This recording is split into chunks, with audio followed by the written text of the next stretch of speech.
Saúde a todos com a paz do Senhor, graças a Deus por esta tão grande oportunidade que nosso Deus assim nos concede de estarmos novamente juntos para meditarmos um pouco na palavra de Deus.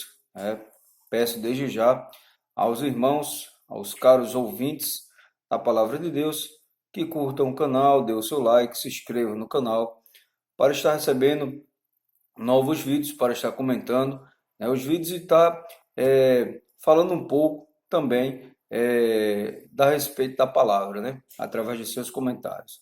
Gostaria desde já de convidar você que está nos ouvindo nesta feita, neste momento, a abrirem suas Bíblias no segundo livro, das Sagradas Escrituras, que se encontra no capítulo de número 14, e apenas um versículo para nossa meditação, versículo de número 15, que diz: Então disse o Senhor a Moisés: Por que clamas a mim? Dize aos filhos de Israel que marchem. Amém?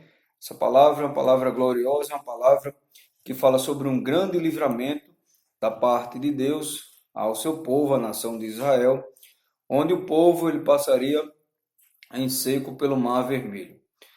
É bem verdade que nós sabemos que Deus ele se utilizou de Moisés para poder liderar o seu povo da saída do Egito, ou seja, para carregar o povo de Israel para voltar à terra prometida, para voltar a Canaã. Por que para voltar a Canaã? Porque o povo já havia estado lá. O povo ele já havia estado lá devido a uma promessa que Deus havia feito a Abraão, que o levou para Canaã.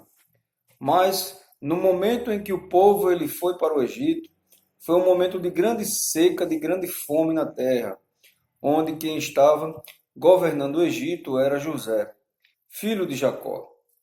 Então nós observamos que o povo de Deus, quando ele foi para o Egito, que José, ele foi o governador, que deu o mantimento a toda a nação de Israel, todo o povo do Egito e as nações que estavam ali vizinhas, quando José ele morre, o povo de Israel ele passa a se tornar escravo de Faraó e do Egito. É interessante que a Bíblia diz que cerca de 400 anos Israel passou prisioneiro, passou cativo, passou escravo ali naquele território, né? Onde o faraó da época, logo após a morte de José, não reconheceu ao povo e viu que o povo de Israel ele crescia de uma maneira espantosa, ou seja, de uma maneira muito rápida. Então o povo de Israel já havia crescido bastante, chegando até a, quem sabe, se igualar ao povo do Egito. Então Israel ele passou todo esse tempo escravizado sob o domínio daquele império de Faraó.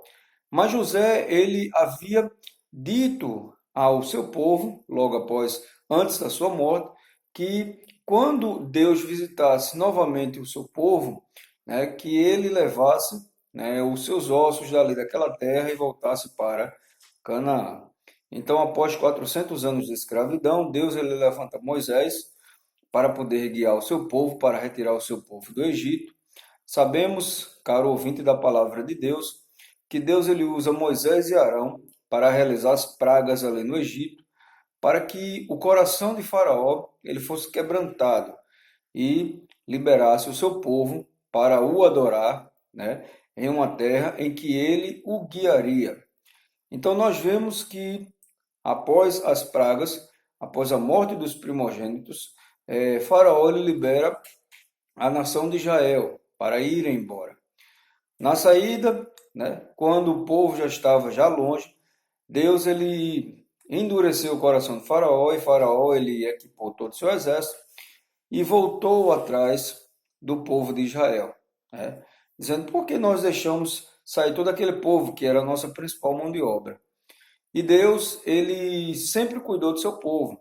Ou seja, de noite havia uma coluna de fogo para iluminar o caminho do povo de Israel e para também esquentar toda a nação.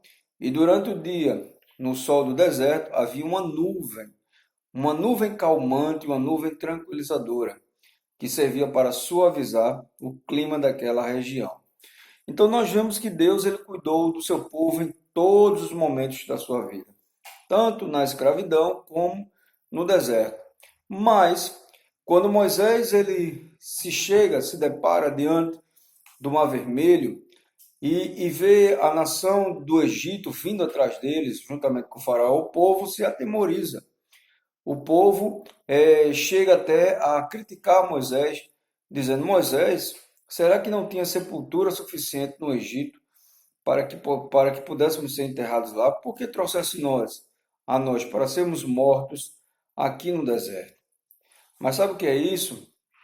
Isso é o cuidado de Deus. Porque diante das dificuldades, diante das tribulações, as pessoas se agoniam, as pessoas se aperreiam, as pessoas acham que não existe mais solução para a sua vida. As pessoas, muitas vezes, diante do problema que está tão profundo, se esquecem que existe um Deus, né, que é um Deus capaz de resolver e solucionar todos os problemas da vida. Deus é aquele, irmãos, que não desampara o seu povo, que não desampara o crente. Então, quando Moisés ele vê aquela situação, o povo murmurando, ele clama ao Senhor. E o Senhor diz: Por que, Moisés, estás clamando a mim? Diz ao povo que marchem, não temam, mas marchem.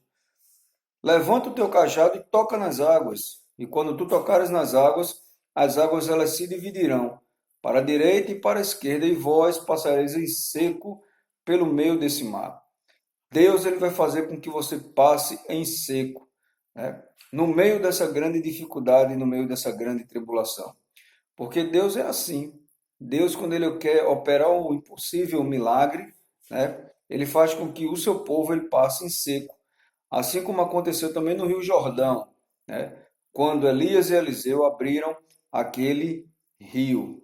Então Deus, ele se utilizou de Moisés para poder livrar o seu povo. E o povo começou a passar pelo meio do mar, né? Ou seja, aquelas grandes muralhas ali. E quando o povo passou, Deus ele disse: Nunca mais vereis este povo. E Deus ele foi no meio do mar, onde os egípcios começaram a atravessar e começou a colocar dificuldades, ou seja, retirando as rodas do carro, né, fazendo com que os carros, os cavalos, eles ficassem ali com problemas para andar. Então, é assim, aqueles que perseguem a Deus, aqueles que perseguem o povo de Deus, eles têm dificuldade na caminhada da sua vida. E por fim, eles perecerão sem a salvação eterna. Então saiba de uma coisa, assim como Deus ele deu livramento ao seu povo através do Mar Vermelho, e Deus ele fechou o mar cobrindo todos os cavaleiros de Faraó, assim Deus ele fará contigo e com a igreja, vai dar livramento aos seus, vai dar livramento à igreja, vai dar livramento ao seu povo, se você estiver no centro da vontade de Deus. O segredo é estar no centro da vontade de Deus, fazendo a sua vontade e obedecendo os seus caminhos. Porque Deus ele tem mantimento, Deus ele tem providência, Deus é aquele que nos ajuda a solucionar os problemas de nossas vidas. Então, receba essa palavra de Deus nessa noite. Deus é aquele que cuida da tua vida, cuida da tua família e cuida da igreja. Não existe esse que se levante contra o seu povo e que se levante contra a igreja, que não tenha dificuldade e no fim venha a perecer. A vitória do povo de Deus, a vitória da igreja, que foi comprada por Cristo Jesus. Amém? Que Deus te abençoe, né? E Deus, ele faça você triunfar na presença dele. Amém? Que Deus te abençoe, né? E se você ainda não aceitou a Jesus, né, entregue seus caminhos ao Senhor, porque Deus, ele tem coisas novas para fazer na tua vida. E por final, vai te levar para os céus. Amém? Que Deus te abençoe.